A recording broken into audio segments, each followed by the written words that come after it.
Live from Venice Beach in California, we're at James Maslow's house. And today, Matt Walker, our head writer and producer, and me, Stephen Kramer Glickman, we're here interviewing James Maslow. It's amazing. You're on the Nighttime Show. What's going on? Hi, Nighttime buddy. Show. It's early evening right now, but I'm Yes, excited it that people will is. be listening to this, most likely in the actual evening. Hopefully. This is such a gorgeous place. I'm going to fill I feel people like I in. should offer you guys a better drink than water. Oh, no, this is great. You sure? We have some water, and we're Just- sitting out. We have a nice outdoor fireplace. We're sitting out. There's ducks in the there's like a nice little It's lake. like a lake, yeah. Yeah.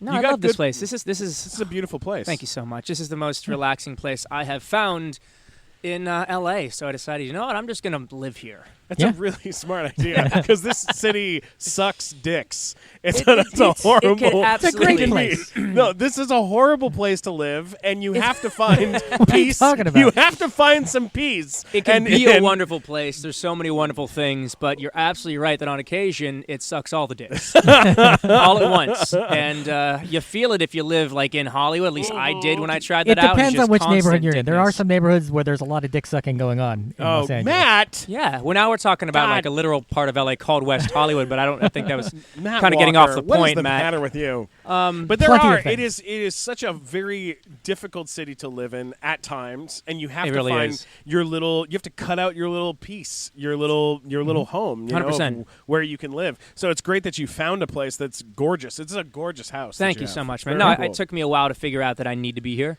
Like I said, I even lived here for a while, then tried going back and living in Hollywood, and that was the final nail in the coffin. I decided, nope, nowhere else in LA. I've done pretty much all of it. Venice is definitely What was home it for like me. living in the middle of Hollywood when you moved back to the middle of Hollywood? Well, to put it kindly, I'd say fucking terrible. Terrible. Yeah. A mess, right? Absolute mess. I mean, look, it was fun for about 6 weeks. I'm going to give it north of a month. Yeah. Because I was like, oh man, I was in this full service building and I didn't grow up with anything. Like if I needed something done, I did it my damn self. Same with like if something broke in my house, I fixed it. Like you know my dad, it was Yeah, no no. coddling in the Maslow house. Yeah. And so initially on paper, the idea of going to this fancy high rise with valet and like everything's inclusive and like you can order food on the little iPad sounded Oh, great. wow. But here's some examples I just gave you. Let's look at the reality. That valet, you wait 30 minutes to get your car, and then they scratch the rims, which totally happened like 4 different times. Sure. Like, and you're paying for this nonsense too. Instead of just getting in your own damn car and driving it away yourself and parking it yourself. And that's got to be like, what are we talking, like $6,000 a month or something? I for mean, a place something like that? absurd like that. Yeah. It's very, That's very crazy. expensive And then, like to the live in iPad where you Hollywood. can order food from their restaurant. Guess what? I've got one called an iPhone, and it's called fucking Postmates or DoorDash, Right. and it's Yeah, way anyone. cheaper. It's Yeah. way So- cheaper than that. Yeah, no, that is not. But you know, look, the only that's- good part no. about it is I realized that Venice is home, and being in my house is exactly where I need to be. Yeah, and you know, you've got water. You have all the things around you that help calm your life down. You know, Which is because necessary. Well, because like if your life outside of your home is like crazy, like I'm sure your life is. You travel all the time. You're always on the road, and you're always in studio and these different places. You know, you're working, you're acting, and then you need to have a place that you can just chill the fuck out a little bit. you know? 100%. And I mean, I guess if there's like, if we're preaching here, and I tend to do that. I like to be positive and project positivity. Also talk a lot of shit, but it's a fine balance. I walk that line. You do. Everybody needs to find that place, even if you can't find a place on water in Venice. Like, find your own little nook of the world, your own little room. Like, you need to have a place that feels like home. Yeah. It could mean lighting candles when you go home. I don't fucking care how you get there, but you need to get there, especially as Glickman's talking about. LA can be a tough, tough place to live. So as long as when you go back to where you're sleeping, it feels a little homey, and you can forget about the rest of the craziness, you're doing all right. Absolutely. Now, you grew up in San Diego. We knew How would you each possibly other know that? Because Stephen we Kramer knew Glickman. each other when you were a kid, and we played Oh, dude. piano at people's Jewish high holiday parties. Yeah, we had some fancy friends growing up. Like, you and I Yeah. were pretty fucking broke, but then Yeah. we had this one fancy friend whose dad helped build, like, those high-rise towers? Maybe I shouldn't be this the specific. green towers. If you look at the They skyline look of like downtown. Emerald City in downtown San Diego. So, long story short, he built this massive freaking place and has the dopest deal in history, if I recall. Because he helped build it, he pays rent $1 a year for 99 years to live in this 2-story fucking Wow. penthouse. it is amazing. So That's awesome. baller. This- Yeah. the Which is also best. kind of disgusting when, like, we think about how young we were, and I just have this memory of going up to, can I say their names? Probably not. No, but it doesn't matter. Anyways, Sierra was a young girl that I had a crush on, perhaps, and we were family friends. Went to Sierra's dad's room and saw this big circular bed. And at the time, I didn't understand why there was a big circular mirror on the ceiling of the bed. And as I've gotten older, a little more fucked up, like, I see you, Sierra's dad. I see why we have get a mirror. You. Huh? I see why he was single. That is, it's understandable. Yeah. So I remember you doing a lot of theater and stuff when you were a kid. Have you thought about ever getting back into that? About going? You did theater. I know. You did. You did Sherlock Holmes with Mr. Arquette. Yeah, David which Arquette. was a whole situation. That was an interesting thing for sure. I ran Well, into when him. I think of Sherlock Holmes, I think of David Arquette and James Maslow. Clearly, absolutely. That's the first thing that pops into my head. I feel like I should apologize for that. Like, that's not right. It was fun. I'm psyched I did it. Thanks whoever hired me for that job, but that's not what you should think of at all. Yeah, like I ran into David Arquette like a couple of weeks ago, and I said, "Oh, my friend James Maslow was in this play with you in Sherlock Holmes," and he goes, "I still have PTSD from doing that show because he had so much trouble doing that show. Like, just the dialogue alone, I guess, was like an enormous amount of dialogue for him. I mean, it's 2+ hours of British babble, and I don't mean that in any way disrespectfully. Like, it is just. These terms we aren't used to using, and then just hours on end of it, and especially Sherlock, he had 60% of the lines the entire thing. So. And do you have to do the accent the whole time, or was it? She did, and because of the way that he did the accent, the director had me turn Watson into like this, like South London. Very, very Cockney, very different, which is not proper at all. It's not how any of them spoke, but the director had me do it. Which is why, like, at the Ed Mirvish Theater, which is, like, one of the most classic places in all of the world, it's in Toronto, people showed up, like, what the fuck did we just see? Oh, my God. I mean, like, a lot of people liked it. Like, L.A. fucking loved it. Like, a lot of towns that are more used to, like, hey, this is our take on shit. Yeah. But then the places that are more traditional theater are like, this is not at all what we fucking think about it. Is there plays or musicals that you've wanted to do that you haven't gotten to do? Like, do you want to go do Broadway? Eventually, man. I mean, I've always said that it's a bucket list thing. Having said that, if there were a good opportunity now, I don't even really know what Would you like to shows play are on Shrek right and now. Shrek the Musical, James? Oh, Jesus. Should we talk about that? Huh? You kind of played Shrek and Shrek the Musical? I feel like and then you didn't? Yeah, kind of, and then got fired. Yeah. I feel like... But that's why you guys work together. If you hadn't gotten fired, you never would have been a Big Time I Rush. wouldn't have done the show. Right. Hey, look, things happen for a reason, I feel like you kind of like as we've gotten a little older and as musicals have been now like televised, they're doing them like on TV. And then Carlos did that Grease thing. Yeah. Don't you kind of just want to do one of those? I don't know. Honestly, no, because not that I really? wouldn't do one of those, but if I had my preference, I want to go live in New York. If I want to do Broadway, I want to do it on Broadway. You know what I mean? Yeah. Like, I just got to meet Shoshana Bean the other day, who's a huge Broadway star, and she couldn't have been nicer. I got to hear her sing, and I've been lucky to work with a lot of different people from that world recently. And the more I talk about it, I'm like, yeah, shit, whenever there's the right opportunity. Like, I remember seeing our friend Jordan Sparks in the Heights. We actually just got to play together. Sorry, sidebarring yet again. The little performance at Madison Square Garden, casual as fuck, for a charity thing a couple months ago, and I saw Jordan again. She's such a badass. Oh, she's great. But when I saw her in the Heights, I was like, look, obviously this show for typecasting is probably not going to be right for me, but to do something like that where I do a couple months stint is an absolute dream of mine. So anybody in the Broadway world paying attention right now, feel free and tweet me some ideas. They do a lot at of that James now where they Maslow. bring people in for limited runs. Like they're like, this person playing this role for the next 2 months. But how It's like a thing they do. So Do you know that? Do you know that story about Carlos and me with In the Heights? Did you ever hear that story? Where Carlos Does it involve said that he pants? was going to go. Carlos said he was going to go do In the Heights. Do you remember that after like season 2 or something? He Carlos was like, said a "I'm lot gonna of go." things. He said a lot of things. So I said to him, "Oh, I want to go do the show once." The musical once. Yeah. And he goes, well, just call them. Just call them, tell them you want to do the show. And I was like, do you think I can do that? He goes, yeah, man, you're on a TV show. Go call them right now. So I call the casting director call in the New once York. people. And I go, hey, this is Stephen Glickman. I'm on this TV show. And they go, uh-huh. And I go, I want to be in once. And the casting director goes, oh, you want to be in our Tony-winning show? And I just go, give you lip right off the bat. I go, yeah. And he goes, you know, like people audition for shows and stuff, right? And I go, yeah, no, I know. I just because I'm on TV, I thought I could just call about you. a successful TV show. I'm famous. You don't know that I can't just walk in the door? And they literally said, please don't ever call here, and then hung up on me. Yeah, it's not good. You know. Hey, I know we got a lot of artists and a lot of musicians that listen to the Nighttime Show and have been on the Nighttime Show, but I'll tell you what a lot of them are missing. They're missing merch, okay? And it is very easy to have an amazing merch store with Artist Shops by Threadless. Just add your art to hundreds of clothing, accessories, and home decor items in just minutes. Plus, it's fully customizable so you can make your shop totally unique to your style. But the best part is, here's the best part, it's 100% free to sign up. 0 minimums, 0 monthly fees. You even set your own prices so you can control how much money goes into your pocket. And with millions of dollars paid to artists to date, there is a lot of moolah to be made, okay? Artists, designers, podcasters, free up all the time that you'd be spending at the post office, shipping, dealing with customer service, and put it towards what you love, being creative, okay? Threadless takes care of the rest of it. And with 100,000 shop owners and 4 million users, just join the party. Head to artistshops.com/SKG to sign up right now. That's artistshops.com/SKG to sign up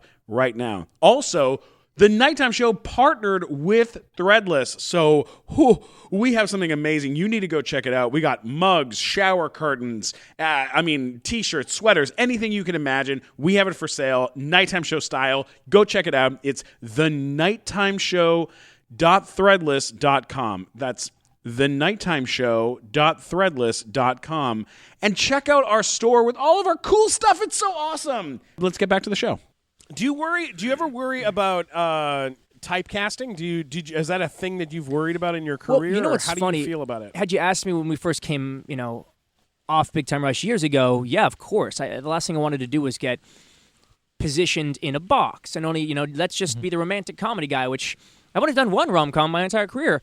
What's kind of exciting is that the majority of independent film I've done has been so against type. From playing drug dealers to I've got a movie coming out in 2 weeks on Lifetime called Twisted Tenant where I play a murderer. Yeah, I saw the trailer exciting. for that. It's fucking terrifying. I'm excited. I haven't seen the whole movie yet, but what I've seen looks really, really good. And for me, it's exciting that I'm getting these parts consistently. In fact, here's a story I can't tell too many details on, but I think you might actually appreciate. Sure. Because we're literally signing the deal this week. So look, if it doesn't go through, it doesn't go through. I don't want to get people too excited, but looks like I'll be filming a period piece, a World War II period piece this summer. Mm-hmm. Whoa. And one thing I will say, and this, as it was a weird thing to find out, but also was highly complimented, and this is to my point about not being typecast much, at least in the independent world anymore.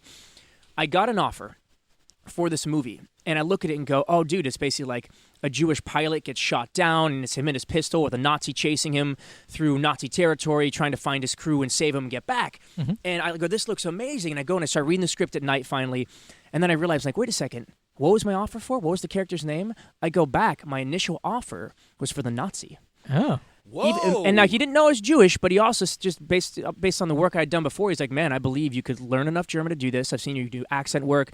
I've seen you if you like buzz your hair. I just think you could look it. I think you could embody this character. Wow. And so at first I was taken aback, like almost offended because I'm Jewish, but then also really highly complimented. So I'm like, wow, this guy clearly isn't putting me in the box. Box? Box? It's much like a box. It's Box. It's a little bit He's not softer. putting you in the box. Put you in the box, eh? So you haven't been typecast as a guy who dances and fights at the same time? No. Like You're not getting Dance fighting. dance fighting. What was that movie No. called? Well, but anyway, so now I'm actually playing the Jewish character after a whole slew of things. Whoa, what? We all decided after he heard my story. My grandfather actually flew B-17 bombers in World War II, and he was shot down twice, saved his entire crew 2 times. Oh my and this God. is basically a pilot protecting a B-17. We all get shot down. Another, bit of serendipity in this. Like, I don't know how many more signs would point to doing a job.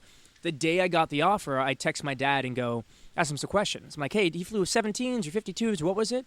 And my dad filled me in. It was 17s, 52s became later. But he's like, also, you know that today would have been your grandfather's birthday. The day I got the offer. So, no way. I guess I don't want to talk about it too much more because we're closing the deal this week and all that, but knock on wood, man, I think this is going to go through, and I just think it'd be such an amazing opportunity. This film I really hope that Yeah, works, that sounds man. great. That's amazing, dude. Thanks. Congratulations. That's so cool.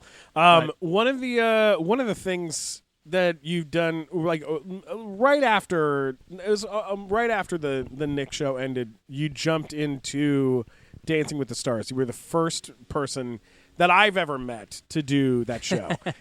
What kind of bizarre and amazing experience is it to And do a show you made like it to that? the finals on that, right? Yeah, it was in the end. the last man standing. Won the freestyle, which traditionally, when you win the freestyle, you win the show. I'm just saying statistically. Statistically. But there is some politics at the end of that show. I'm just going Yeah. to say that much. No, look, it was so much Who was fun. on the show with you? I mean, everyone from Cody Simpson, who was out like week 3, to Drew Carey, who was out like week 2 or 3. Sure. To Candace Cameron Bure, it was a really cool cast of people. Wow. Anyways, it was bizarre at first, right? Getting your body to learn how to move in ballroom dance. I just never done that. Yeah, because you could dance, but not that style. Never have I tried that style, done any like partner Sure, dancing much yeah. at all. Yeah. But anyways, once you get the hang of the basic movements, eventually it gets easier and easier because it's like cut and paste. Like, hey, this movement is similar to this movement. Okay. You learn the salsa versions, the Latin versions, and the ballroom versions. But you got to spend just hours and hours and hours rehearsing if in any way you want to compete with, like, for example, the ice dancers, the Olympic ice dancers around the season. They spent their entire lives studying dance, but on ice. And I'm not even being a dick. Like, they really were amazing dancers. Yeah. So for me to try and compete, it meant my partner Peta and I just working our asses off, which was so much fun. But, I also don't think I would do it again. Yeah, like how like is it 7 days a week, like 8 hours a day, or what kind of schedule is that? I mean, look, I'm going to be real right now. It's like you're supposed to be limited to the rehearsal when they film you, which is like 6 to 8 hours a day. But anybody who wants to compete who's not a professional dancer goes and does private rehearsals after that. So we Okay. were dancing for 10 hours a day. Whoa. Easy. Plus Jesus fittings and Christ. press and all that jazz. I mean, it was so nonstop. And So then at the that's- end of it, I was filming a series called Sequestered. So I'm Yeah. really trying to film Yeah, yeah, on yeah. top of that. It Hulu, just got right? nuts. It was Amazon. for Sony Crackle. Yeah, for that's Sony a Crackle. crazy Right. schedule to try That's a to keep lot. because especially like if 3 you're on it for months. 3 weeks or whatever, then it's like Oh. okay, it wasn't that bad. But you're on that for 3 months doing Yeah. that every How do you single day. recover from that physically Well, every I mean, day? Like, were you taking? puts you in amazing shape. But yeah, I actually lost a ton of weight, and then I ended up pulling my back because the freestyle, my dumbass wanted to do a one-footed front flip and then run up a wall and do a backflip. And although I'm proud, I can say I've done 2 things that no other dancer's ever done on that show, which is all I wanted to do. I actually pulled a muscle in my back that for 2 years afterwards took me to rehab. And to this day, it still acts up once in a while. So, like, was it worth it? Fuck yeah, because I can say I've done 2 things that no other dancer's ever done on that show. But also maybe no. Now, when you finished that Steven, show, you pulled a muscle reaching for a bag of Fritos the other day. Oh, you know what? I pulled a muscle running in a dream the other Yes, night, I so believe that's it. not good, right? When you pull that kind of muscle. Here's a question for you. They rumored like a fucking bunch of crazy people that you and your partner were like in a relationship. Is that something that gets? Is that them doing that, or was that you guys kind of? No, that was that a real thing? What was for the that? most part, they were really respectful of my personal life. Like, I had a super blunt conversation when I thought I'd never do the show with who I thought was like a PA, by the way. It turns out it was like the top executive, but I'm hungover on some like layover in Chile. And like my team had convinced me, like, hey, have a conversation with him. Like, I honestly thought I was like speaking to a PA. And so I'm like, guys, I gotta be real. If I did the show and I don't watch it, and I probably wouldn't do it, I'm just like, this is how I was thinking at the time. I'm not gonna wear any like shiny G-strings. I'm not gonna take my shirt off every episode. And long story short, because I was so blunt, the EPs of the show were like, yo, that's cool. We're happy to have you on. And like, they didn't make me do anything. Eventually, it made sense. Like, for a Latin thing, we'd let my shirt open up. Did it a couple times, but it wasn't. Sure. That didn't do it that often, and like I did things my way for the most part. The one thing they did push is trying to make that a storyline for the show. Right. And then, like, now, I was just like, yo, I'm not on here to be a reality star. Right. I'm going to talk about what I'm here to promote, which at the time was kind of like just getting away from having just done Big Time Rush for 7 years. Right, of course. And, like, anything that's my personal life that I want to speak about, like, respectfully, it's just none of your fucking business. Right, sure. And that's kind of how I felt about that then. That's kind of how I feel about that now. Like, Peta is such a badass person. She's married to Max with a child right now. They've got a beautiful family. And I'm just grateful to have met her. Like, we had a great time together, and she taught me some amazing dance skills, and she helped me get that far. So, like, that's kind of the extent of it. It's good. You've been very careful when it comes to like, letting people know too much when it comes to like relationships and things like that. What's the reasoning behind that? Is it just because I don't know anything about that stuff. Like, Yeah. I no one's ever cared what if I'm in a relationship or not. Well, I guess it's just that. Like what I was saying is I love what I do, and I'm so happy to share the majority of my life with the public. Yeah. But there are certain things that I need to keep from me. You know what I mean? There's certain things like I need to keep private. Having said that, my girlfriend Gabby right now is the first relationship that I've ever just kind of. It's not that I haven't cared about sharing, been much more willing to share, but it's also partially because, you know, she's on social media and she's an influencer and is in fitness, and we do a lot of things together that makes sense to like kind of co-promote. Plus, like if she's with me and in my life so much that as I'm doing more of that stuff now, which I didn't even have much of Instagram back. I think I might have technically had it, but it wasn't that relevant or pertinent at the time. Now it's just kind of, I don't know, it's more of our culture. And also if I'm deciding if I'm going to date somebody, then I think it's a little bit more acceptable in my mind, in my world. Like, okay, we can share this with the world to a point, but like you need to retain some privacy at some aspects of your life. You got to be a little careful sometimes. No, for sure. When I know we haven't really touched upon Nickelodeon and the world of children, but can I just say this? Earlier today, I posted a picture of what did I post this picture of? Because Matt and me were laughing about it on the drive. I posted a picture of it's a picture of me, and I'm holding what looks like. What do those look like? This looks like Shrek's balls. Yeah, they look like they look like Shrek's testicles, and I'm holding them, and I say, I know a couple of guys that could use these. Right? That's all I posted. And the first comment is, "Come back, BTR." And I wrote back, "You got to be fucking kidding me." That's what I wrote back to this kid. At least they're commenting, all right? At least God. No, look, I anytime somebody references like the band, you need to get back together, you can come back, like two things on it. One, I'm never going to be offended by that because it was such a dope part of my past. Mm-hmm. Sure. But two, what the fans need to recognize too is that none of us created that band. It doesn't mean we didn't write the music and actually perform live on stage and all the stuff we actually did.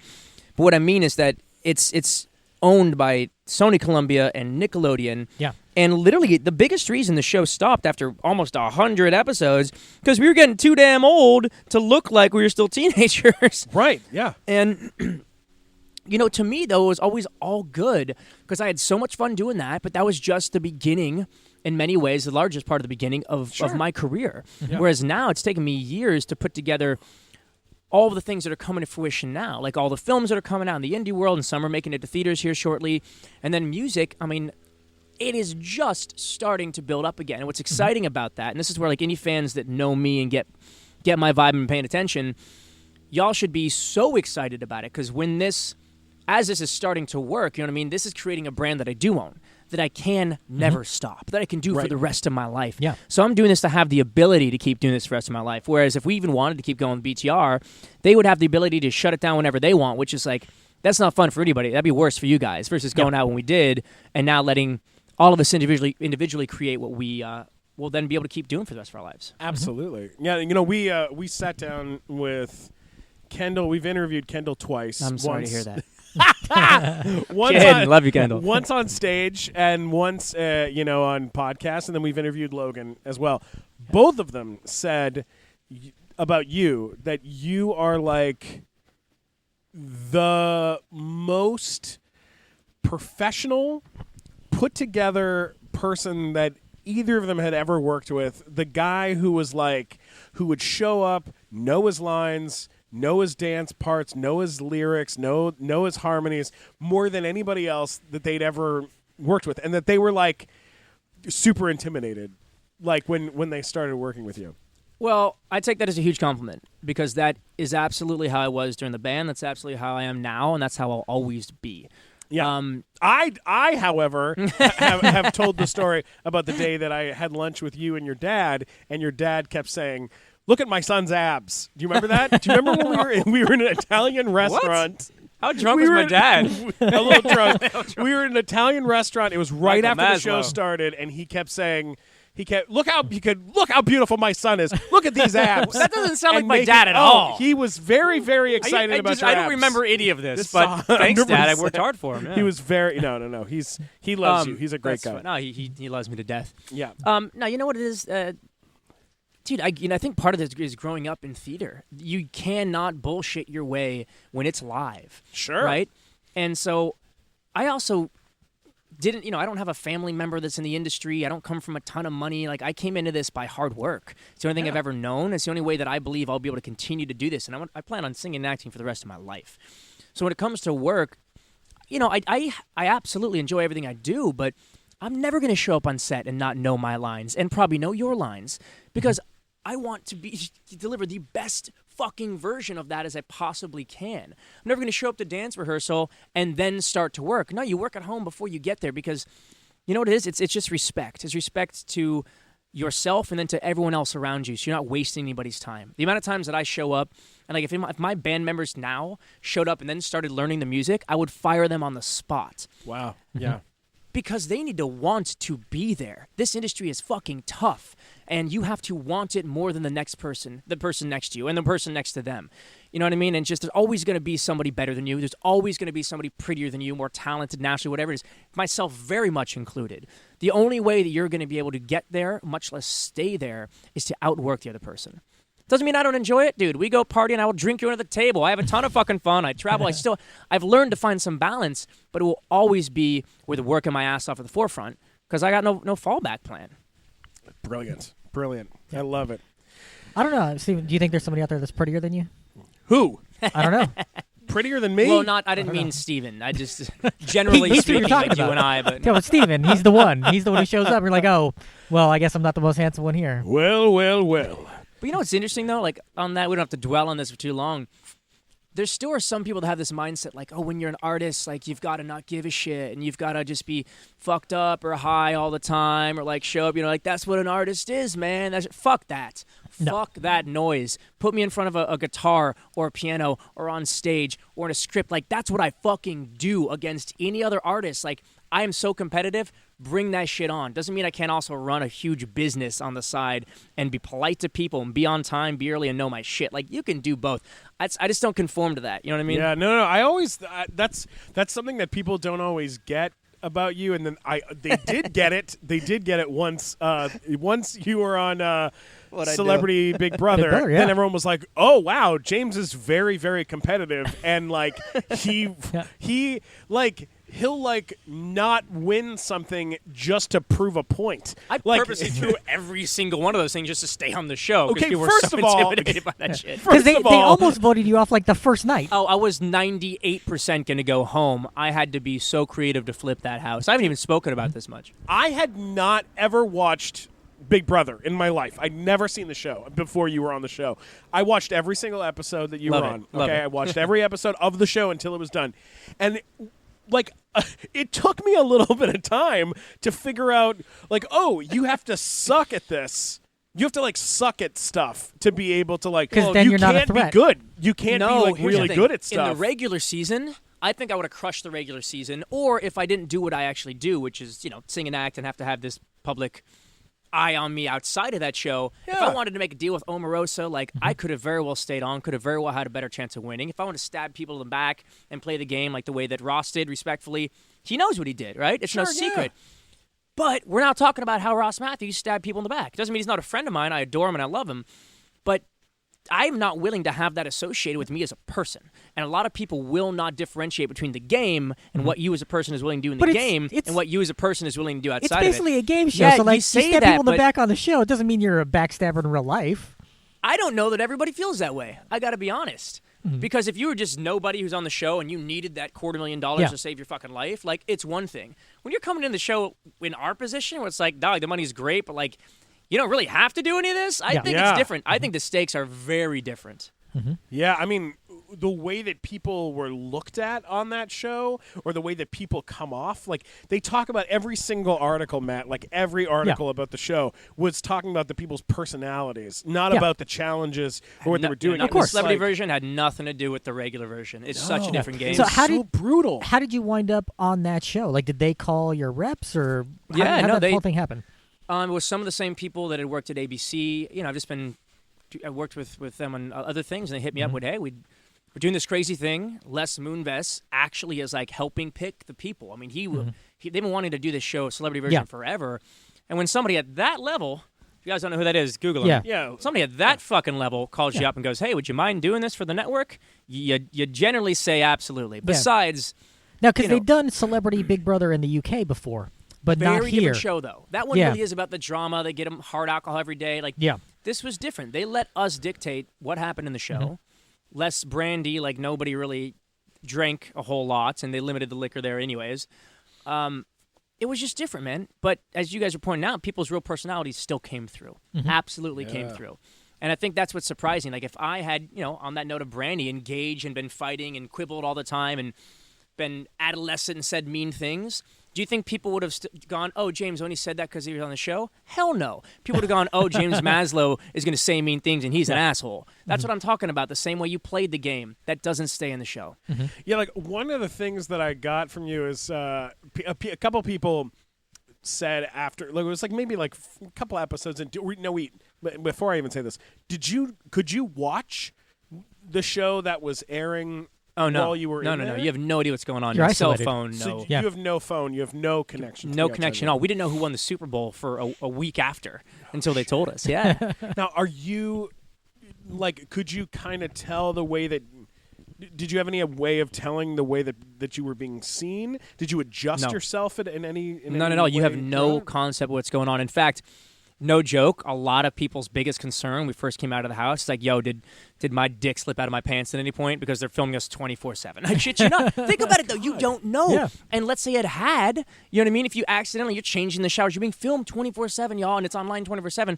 It's a real concern. You're like, is this all over the news? There could be a James Maslow dick pic on the internet. You wouldn't even know. You wouldn't even know. There'd be dick pics everywhere, right? So you have no idea. And you're sleeping on a set. That's what people don't realize. I don't mean it. They were treated us great for the most part, like fully understanding it's a game, right? But what I didn't expect going in there is like it's very much a set to the point where like even like the sheets are glued together. They're not even sewn. It's like a very odd.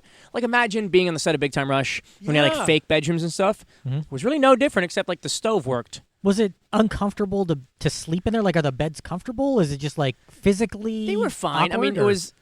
For me, I don't care about that stuff that much. Like, I was the youngest guy, so like I didn't expect to get any. I kept switching around beds, giving people the nice rooms. You know, what am I going to do? I'm the youngest one. I'm always going to be a gentleman in that regard. But like, none of them were super comfortable, so it didn't really matter. God, that has got to be just such a bizarre, strange. How weird feeling. is Metta World Peace in person?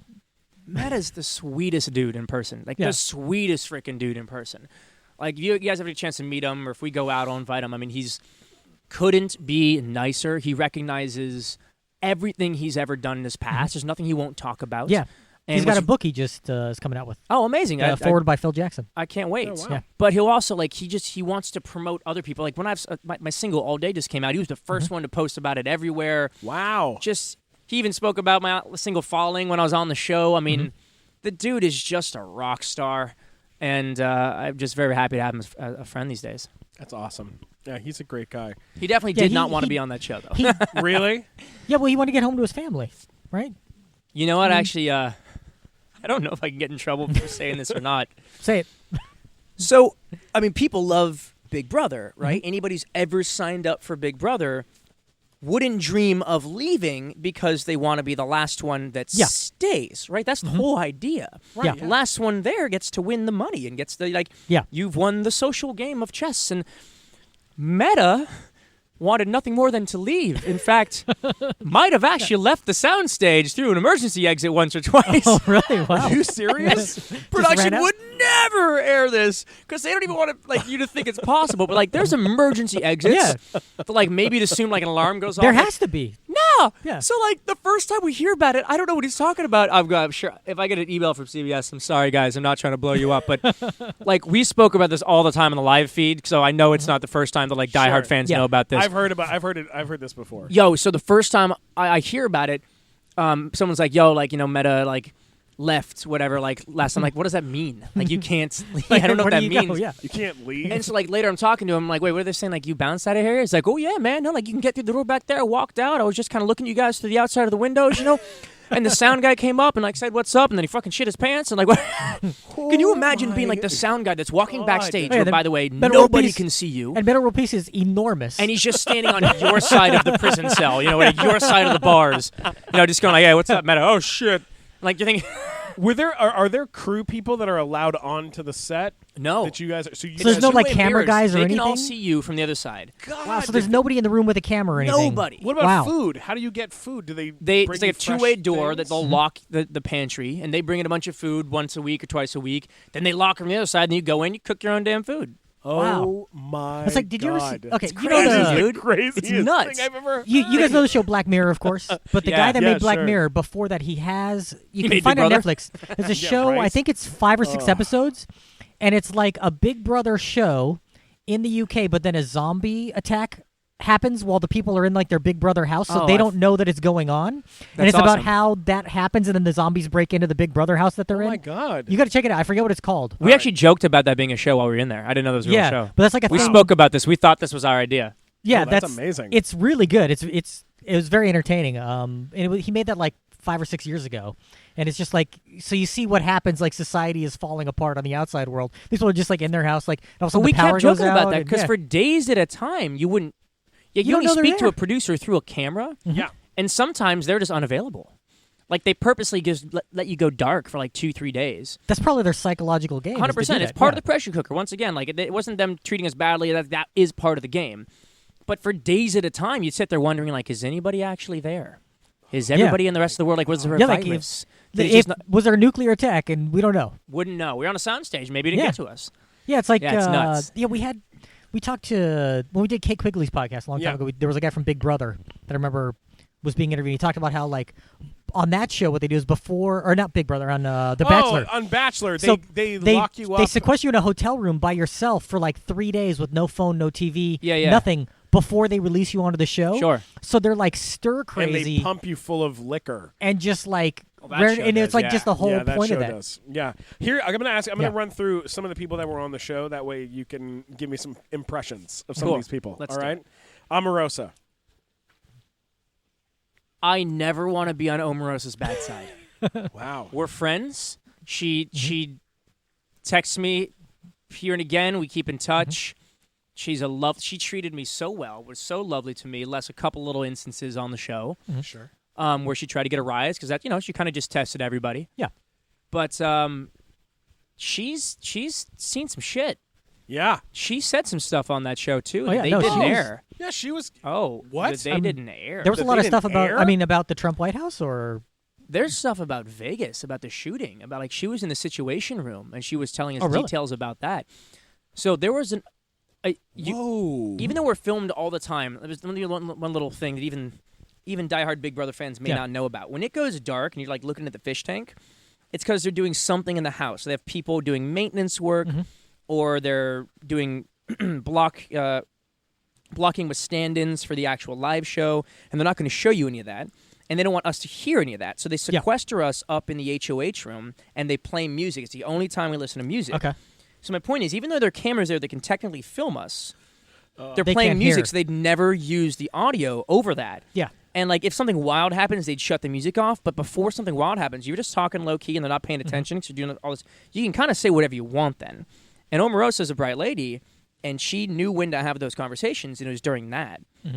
So I mean, Whoa. Wow.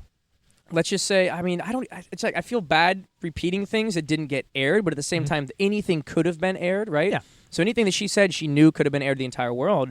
And Vegas, for example, she spoke about 2 separate hotels, not one, and 5 shooters, not one, and not the shooter that is being portrayed on the TVs.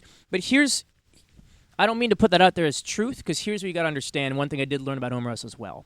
She lied so easily for the game when she needed to. Yeah. It's impossible to know when she was telling the truth and when she wasn't. Sure. Even when we did the talk afterwards, or the whole thing, Yeah, we're done yeah. playing the game, and I called her out on something, and she kept lying about it. And the game was over. So here's the thing. She knows what happened. She was in the Situation Room at the White House.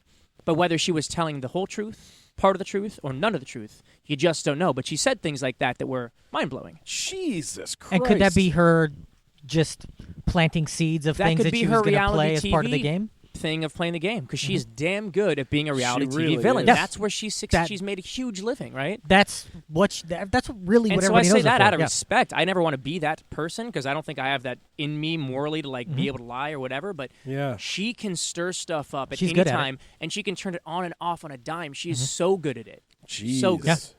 Yeah, you. My favorite. This is totally off subject, but it's on subject. One of my favorite moments from the entire Celebrity Big Brother is when someone had to work out. I believe it was Mark McGrath had to work out, and he was like, "I need some music while I'm working out." And so they put your head in like a little bubble in the corner, and then you like made up a song. Yeah, the producer and I had fun with that one. God damn it, that was funny. That was like one. There's like a couple moments of you on that show where I was like, "Oh, James Maslow." Keep Is going. this too A loud? helicopter flying overhead. Yeah. We are outdoors We are on the outside patio. recording this on the patio. There are a couple moments on that show where I saw you. I saw you, baby. Where I was like, this is I was like, James Maslow is a funny motherfucker. Like, I appreciate you did a couple. There's a couple times where also like people would go like, oh, James is like thinks he's all that or whatever. You know, they'd be like, whoa, whoa, whoa. And it was like because you would say something kind of like you'd slam someone or you'd say something kind of mean and funny. And I was like, dude, you know what role I would love to see you do? And I've said this for years, but like you playing an asshole in a comedy is like it's like gold. Like I know it hasn't happened right, yet, but it needs to Well, happen. you know, even though it was a small role, when I got to play my character on Sequestered, he kind of was like a billionaire asshole. And funny enough, to this day, like my team says that's their favorite tape of me at all. Yeah.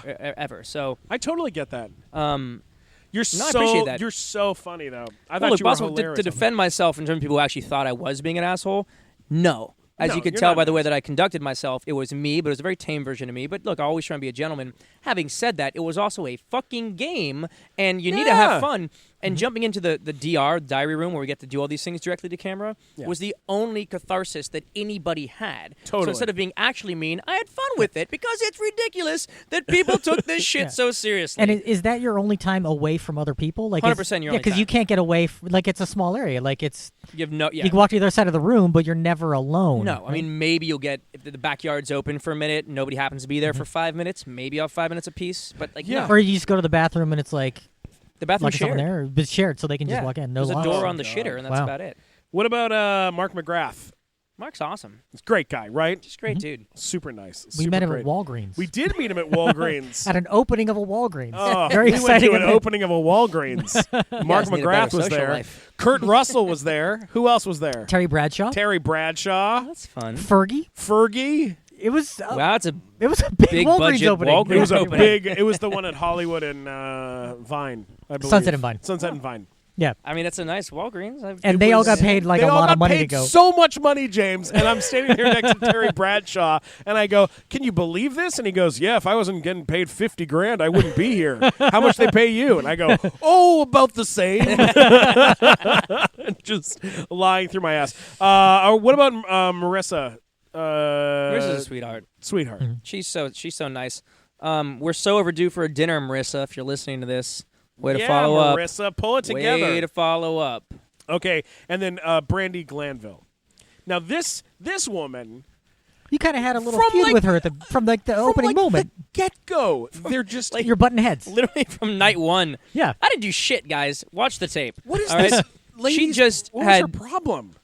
That's what she does, guys. It's just. Is Yeah, this because like she's her a Real thing? Housewives. Is she a Real Housewife? She was a Real Housewife. I don't think she's on the show anymore. That's how she got started. I think right? she Pretty was. sure they let me divorced say her at this some in a point. way that Yeah. y'all will completely understand. She was such a Real Housewife. She was too much of a Real Housewife for the Real Housewives. She is no longer on that show. Yeah. Look, I think she means well most of the time. I do. I took most of her jabs as just an adolescent version she knows of like what picking plays on well somebody. on reality TV, and that's what she was giving. But that's also like that's what she's always done. She kind of pioneered stirring up drama and doing that whole thing. And I just like you guys know me. I have no reason to stir up drama. I don't like drama. If we're gonna get into like a witty banter fantastic. If you want to insult me in a funny way and it's somewhat cerebral, I will play with you all fucking day long. But you're going to come up and just be like, I don't like you. You're an asshole. I'm going to go, all right, super creative, sweetheart. Thanks. Yeah. Chat to you never. Yeah, there's like nothing there. There's absolutely nothing there, which made it easy for me not to engage for the most part. Yeah. But yeah, it was surprising. Having said that, look, it could have been an entire cast of Brandy Glanvilles, and I'm so grateful it wasn't, because then I would have lost my shit. Everyone else, That for would've the been most part, rough. was so great that, dealt with one. And even then, like, look, I see her out and about, I'll give her a hug. We're fine. She even said something nice about my single all day the other day on Twitter, so thank you, Brandy. Yeah. Yeah, I think That's with about her, where we're at. I think it's an act for the cameras. I think that's what she's doing But on it's an purpose, act right? that never stops. Yeah.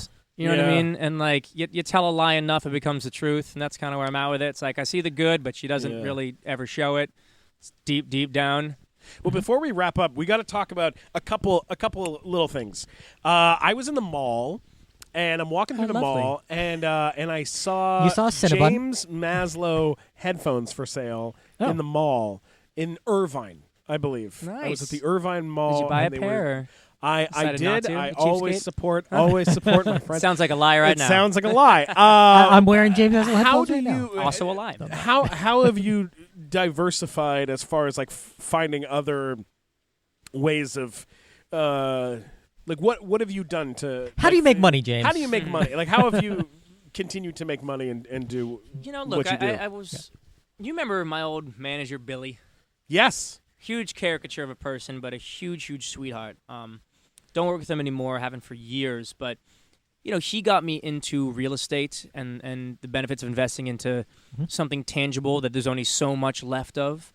And knock on wood, that's been a big part of my portfolio and has done well for me. That's great. Outside of that, yeah, I mean, I'm about to join in with a new merch company, and I'm excited about launching that. But right now, that's not so much geared about making money on that side. That's geared about building my brand, giving my fans stuff that they can engage with physically beyond just engaging me socially. Just had an app come out, my own app, and just did like a mixer earlier today. We get to talk with people one-on-one, do FaceTimes. Like, I'm trying to invest into my own brand more than anything. Are you But still are you doing Patreon anymore, or are you done? I do Patreon. I might be ramping that up in the near future, but I guess my point is that in order to invest into my brand and do that independently at this point, it means being creative in my portfolio outside of just music and acting. Now, I still do make, money doing movies, and that's great. But as I scale that up to the big, big money, and as I get music back up to playing arenas, right? Yeah. It means being creative with investing your money in other things Yeah. up until then. So maybe work with some brands in the near future, which can always be helpful to offset cost. But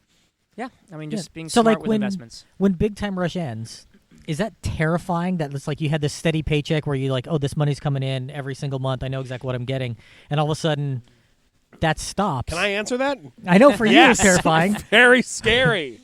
Yeah, of course it is. I think it's scarier years later if you haven't saved anything and you haven't been smart. I think that every young actor has this false expectation that they're going to get a series so easily as soon as they're done with this series because this series is a hit. Yeah, because you were 18 when that started? Yeah, it was like 17, 18. So, like, you what hadn't... people need to realize is that Yeah. you're known for that series is a hit. You need to prove yourself all over again if you're going to play a different character in another series. Yeah. So though Totally. building the brand overall is definitely helpful, and you'll have some fans following you, not all of which are going to like what you do next. They liked what you did then. So as, we've all had to do, and you've got to rebrand yourself, still true to yourself in some way, but that's different and equally or more enticing, And you're not going to always have every fan follow you, but the idea is then you make new fans. Yeah. And hopefully you do both. But look, with my new music, it doesn't mean like my song all of a sudden has been platinum. No, I've got to work very hard, be playing shows, small shows, radio shows, all sorts of stuff, and take years and keep doing it and doing it and doing it to build that catalog back up to go and get the P&A to do it at a even fraction of the level of before. But I believe in it, and it's starting to work, and it's exciting. And as I said, you invest in other things, and you have a long-term game plan. My game plan was never about, within 1 year I'm going to have my own series and be the biggest movie star in the world and have the biggest single in the world. Absolutely not. Game plan was always many years down the line. In fact, it was purposefully taking a couple of years out of the public eye because I was looked at as back then, very much public perception was too much, young, Nickelodeon, goofy. Whereas now, when I go out in the carpet, it's like Getty's excited. It's like I'm a young man to them. They had to break enough. And I have the projects, music, and movies all to back it up now. Right. So at least I'm starting to. And look, by the way, far from perfect in terms of understanding this shit. Time will tell. But and you got to be fluid. There's no question. Shit changes. But my game plan has always been long-term, brick by brick, doing stuff right. I think that's what builds stability and longevity. That's really so smart. You're so smart, James. Well, time will tell. I'm knocking on some fucking wood over here. So when you get big timers, you've been acting in like community theater and stuff like that, but you hadn't really been in anything big. Oh no, he had been on iCarly. You had done iCarly. Oh, yeah, iCarly. Right? Yeah, I'd done some small TV stuff, some independent film, but no, of course. But Big that Time was Rush like, was one of the biggest. Overnight, your life changes the day that hits the air, right? Yes, I suppose if there's any overnight aspect to it, it's that. But I mean, you worked hard to get to that point, but I'm just saying, like, before the public had seen what James Maslow really does, because like you'd been a couple guest spots here and there, whatever, but then all of a sudden you're exposed to this wide audience. Do you go from just being like, hey, I'm a regular 18-year-old, I can walk around the mall, to all of a sudden like, oh no, I can't go Christmas shopping this year because it's too crazy? Like, does that happen?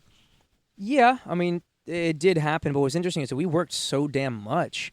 We didn't have much time to experience just being out and about. Yeah. We were filming a single camera show and then having police going to rehearse. hours a week. Yeah, then having police escorts to the airport to make our flight to go somewhere and play 2 shows on the East Coast to fly back and be on set at 6 a.m. So, like, yes, when we're playing shows and the music aspect, like, you have security and you see the fandemonium, and that's amazing. But for 5, 6, 7 years, I didn't have a whole lot of time to just go to the mall. Yeah. I think that's the biggest thing to change is so you your couldn't even, time management. You couldn't even go do normal stuff because you just didn't have time to do it.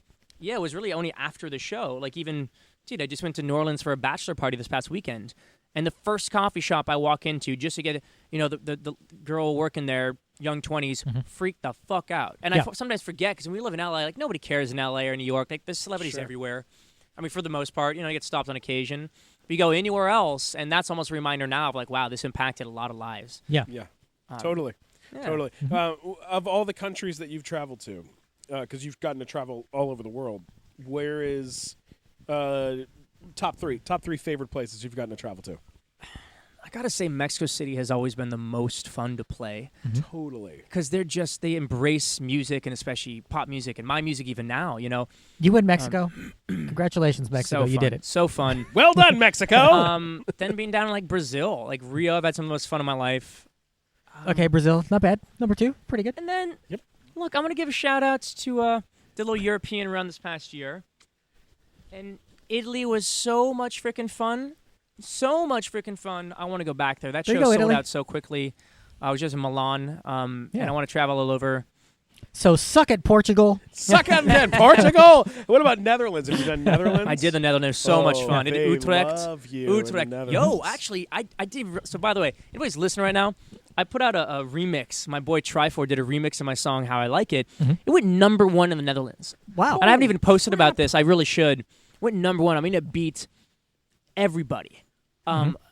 It's just insane. So I'm excited about that. Obviously, I need to go back to the Netherlands and play some music over there. So it's very EDM, very much think of the vein of music they dig over there. But I need to go because a friend of ours just moved there. So I've been having some remixes of my song All Day come out soon. Ooh, Netherlands, get ready. At least the first one is definitely going to be your style of music. I love your new music. I think it's awesome. Are you writing a lot of your new stuff, or how is that going? Yeah, I mean, I'm doing co-writes. I'm very open to working with different producers and songwriters. But like my first album, I wrote and produced just about every single song with one other person for the most part. And now I'm taking some submissions, but for the most part, still in the studio, just writing, creating. I think it's the most natural way to create music for myself. Yeah, to be doing it. That's awesome. Do you have a tour coming up anytime soon? Like you going places? We want to. We don't know exactly how it's going to go. We're looking at maybe doing some radio shows, maybe doing something in Latin America. I might even do a little pop-up thing and just do something in the East Coast because I haven't really played much in the States since this new stuff. So we're looking at all the options, but trust me, guys, I'm working on it. I want nothing more than to be back on the road playing music. Hey, I know we got a lot of artists and a lot of musicians that listen to the nighttime show and have been on the nighttime show, but I'll tell you what a lot of them are missing. They're missing merch, okay? And it is very easy to have an amazing merch store with Artist Shops by Threadless. Just add your art to hundreds of clothing, accessories, and home decor items in just minutes. Plus, it's fully customizable so you can make your shop totally unique to your style. But the best part is, here's the best part, it's 100% free to sign up. 0 minimums, 0 monthly fees. You even set your own prices so you can control how much money goes into your pocket. And with millions of dollars paid to artists to date, there is a lot of moolah to be made, okay? Artists, designers, podcasters, free up all the time that you'd be spending at the post office, shipping, dealing with customer service, and put it towards what you love, being creative, okay? Threadless takes care of the rest of it. And with 100,000 shop owners and 4 million users, just join the party. Head to artistshops.com/SKG to sign up right now. That's artistshops.com/SKG to sign up right now. Also, the Nighttime Show partnered with Threadless, so we have something amazing. You need to go check it out. We got mugs, shower curtains, T-shirts, sweaters, anything you can imagine. We have it for sale, Nighttime Show style. Go check it out. It's thenighttimeshow.threadless.com. That's thenighttimeshow.threadless.com. And check out our store with all of our cool stuff. It's so awesome. Let's get back to the show. Okay, I have 3 weird questions to ask you before we wrap things up. Question number 1. What is the weirdest thing that you have purchased in your since your career has taken off? It can be anything. Weirdest or coolest thing you have purchased since your career I don't know has what the taken weirdest. off. I mean, the coolest to me was when I could afford my baby grand. That's the first. After Hell I bought yes. my first house, the first piece of furniture I bought was a baby grand that is actually still sitting in this place right over Beautiful here. piano. To me, that's the coolest damn thing. I'd always wanted a piano. I didn't have one growing up.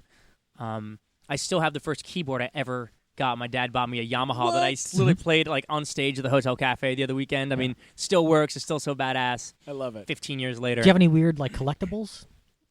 Any of that kind of stuff? It's really the weirdest thing I've purchased that I can talk about on here.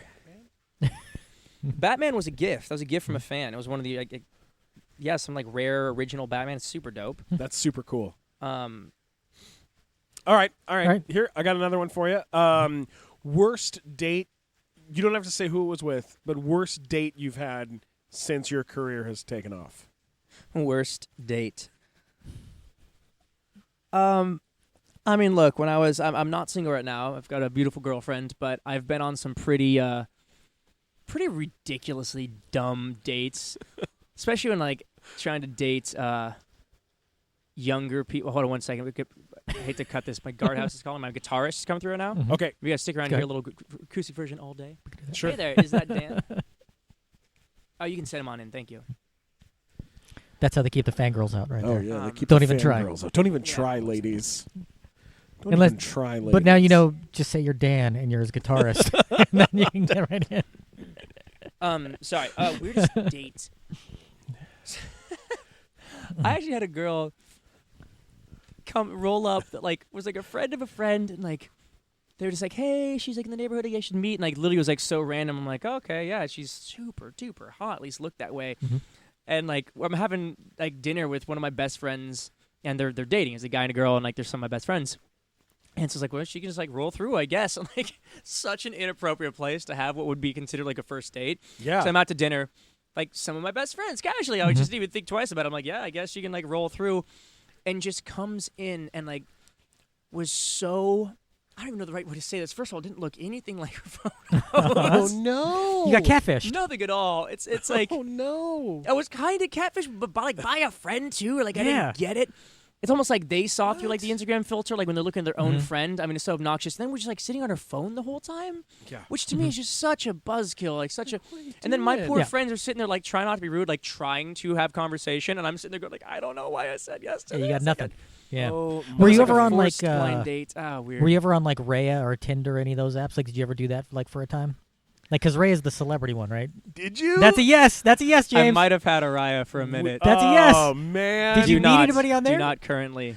Well, of course not now, but I'm gonna- saying I'm gonna plead the fifth on that one. That's fine. You don't That's have a to yes? say- We've Yes, had he did? We've had a few people on the show that have been on that are very famous. yeah, Oscar winners. big star, We've had some Yeah, Oscar I mean, winners. look, a it's- couple Grammy Emmy winners. winners, Emmy SAG winners. Award You know what winners, though? yeah. It's the same bullshit as every other app. Like I don't know it's exclusive. I've actually never been on other apps, but like I know Tinder's supposed to be for, like hookups or whatever. Like Raya is just a fancy version of that, guys. Yeah. It's the same. It's the same It's just like it's. You know what it is? Like even though it's supposed to be like more attractive people or something, it adds such an aspect of shallowness to it, where people are literally just looking to meet celebrities. I Yeah. mean. That's not the type of person I want to be with. You know what I mean? It's like, was it fun at times? Sure. When you're single and like you want to meet a pretty person, go to a party, and it's just. But So it was that's like not a where I'm at menu in my for you. life. You could just flip through the menu and be like, I'll take that you one. still got to like each other and all that. But I It's- mean, it's kind of. It's an Well, ordeal. so come on, James, admit it. Every right swipe from you was a match. Every single time. Every single time. Am I right, James? That's a yes. A lot of them were matches. You're a beautiful man, Say James. yes, James. No, it's just, Everyone knows that. Let's wrap this up with something else, perhaps. All right. You have your third weird question. All right, I got it. Yeah. Yeah. All right. Last There you go. question. Last question. Do you have a favorite? Do you have a favorite This is your former last cast question. member? You're just making something up right now. Better be Just making good. it up. Yeah. Do you have a favorite former cast member from Big Time Rush? No. Who was the seriously. first person from? Who is the? Okay, no. I'm trying to come up You with got something nothing? I good. thought you had three. I'm trying to come up with a good last one. All right, last one. All right. Don't Don't fuck it up.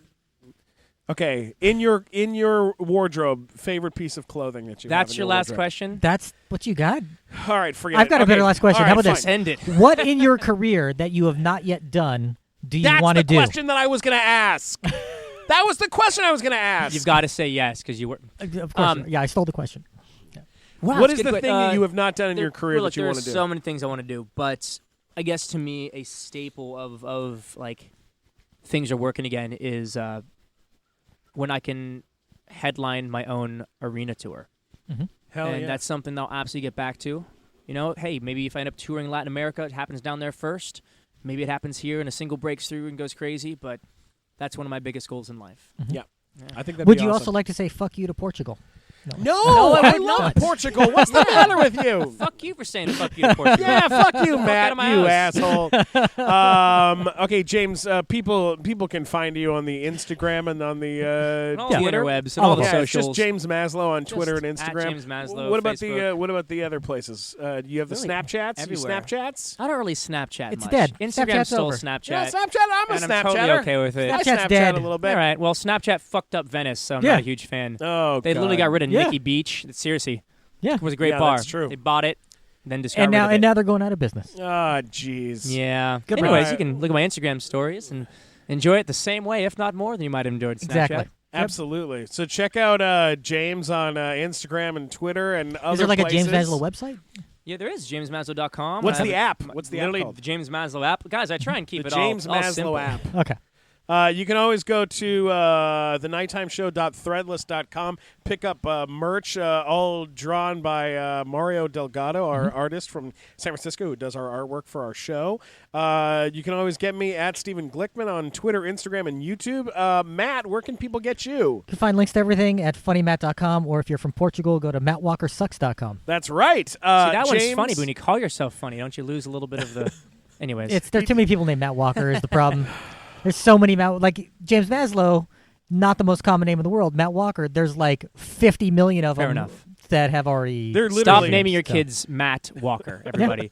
Life lesson for today. You're the best, James. Thanks for having us Love to you, your buddy. Good to place. see You're you. the coolest. No, Thank you so you're much. always welcome anytime. All right. Later, guys.